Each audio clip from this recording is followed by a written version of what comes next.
On poursuit l'émission, on va parler communication de crise en droit pénal des affaires avec mon invitée Anne Bassi, fondatrice associée de Fargo Sachinka. Anne Bassi, bonjour. Bonjour Arnaud.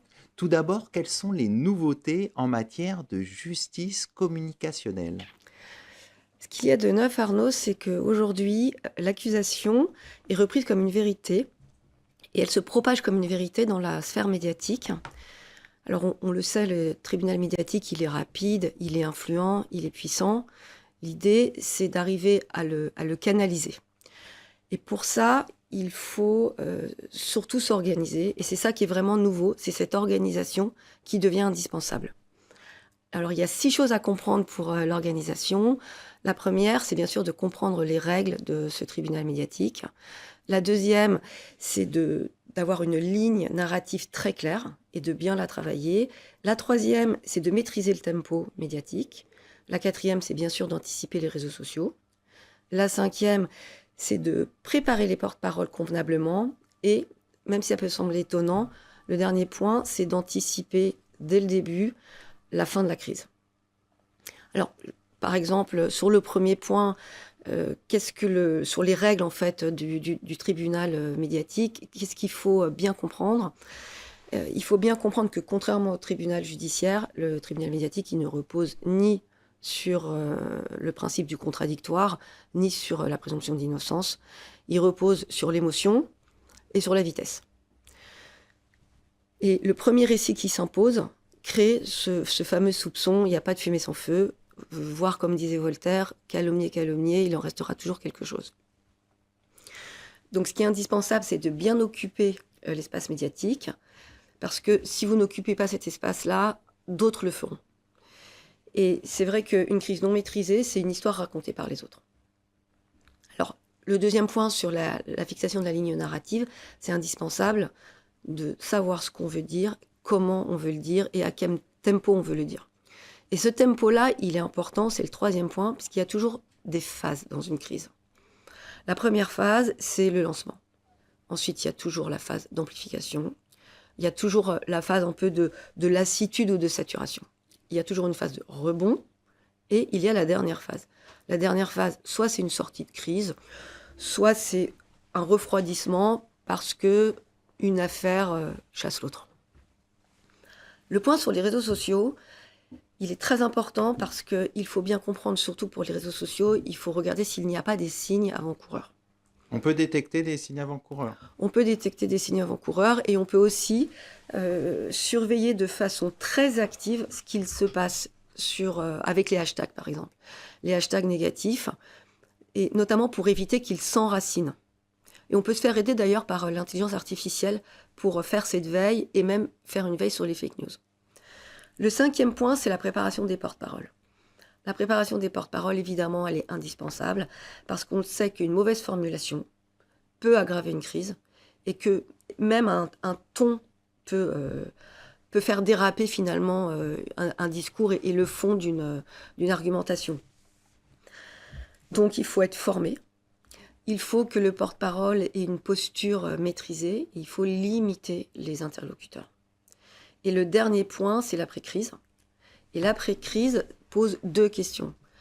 La première, c'est est-ce qu'il faut vraiment anticiper cette justice médiatique dans toute affaire de droit pénal des affaires? Et la deuxième, c'est comment peut-on imaginer une communication plus responsable? Alors justement, on a vu les bonnes pratiques en matière de communication de crise. Comment avoir maintenant une communication responsable en droit pénal des affaires? Alors, le droit pénal des affaires, c'est le théâtre d'une bataille médiatique où finalement l'opinion publique, parfois, elle est plus féroce que la justice elle-même. Et la question qui se pose, c'est comment on fait pour finalement défendre une position sans céder à la brutalité, mais sans subir non plus la crise. Alors comment fait-on? Alors comment fait-on? La communication responsable, pour moi, c'est une boussole. Et elle permet 3 choses. Elle permet de poser un cadre éthique. Elle permet de mieux gérer les parties prenantes. Et elle permet aussi de penser à la fin de la crise. Alors, le cadre éthique se pose la question de savoir jusqu'où on veut aller pour défendre un client, sans franchir la ligne rouge.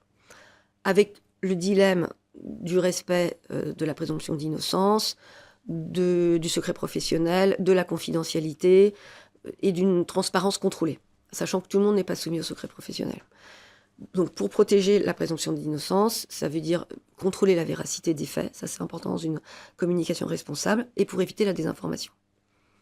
Tout en gérant les parties prenantes. Alors les parties prenantes, on sait très bien qui ça, il y a les parties civiles, évidemment il y a les médias, mais il peut y avoir aussi les concurrents, qui parfois jouent un rôle compliqué, notamment en termes de dénigrement. Il faut bien sûr, dans la gestion des parties prenantes, être très vigilant à l'humain. Parfois, on sous-estime un petit peu la communication interne par rapport à cette communication externe. Et il faut toujours privilégier la pédagogie et bien sûr, c'est mieux d'entretenir un dialogue avec les journalistes. Et le troisième point, c'est comment on prépare la fin de cette crise. Et je reviens à ce que je disais tout à l'heure. Parfois, c'est difficile parce qu'il y a eu au milieu de cette crise toute une problématique avec les concurrents qui parfois s'en donnent à cœur joie avec le dénigrement. Alors, on va s'intéresser maintenant à la crise judiciaire elle-même. Comment on peut maîtriser une crise judiciaire ? Alors, la crise judiciaire, elle a deux choses différentes. Il y a la gestion, on va dire, de la crise, ça c'est l'action, et il y a la communication de crise, et ça c'est le discours. La maîtrise de l'action, elle passe par l'identification et l'analyse des risques, également par l'activation d'une cellule de crise, c'est très important, et par une prise de décision par les porte-paroles qui nécessite une coordination entre ces porte-paroles. En revanche, la maîtrise du discours, elle passe bien sûr par l'élaboration d'une stratégie narrative, par la définition des messages clés et par la gestion avec les relations médias.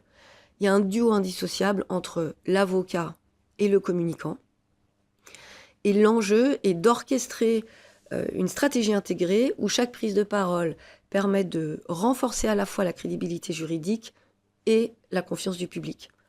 Alors, il n'y a pas de stratégie toute faite, c'est toujours du cas par cas. Et il y a deux choses très importantes.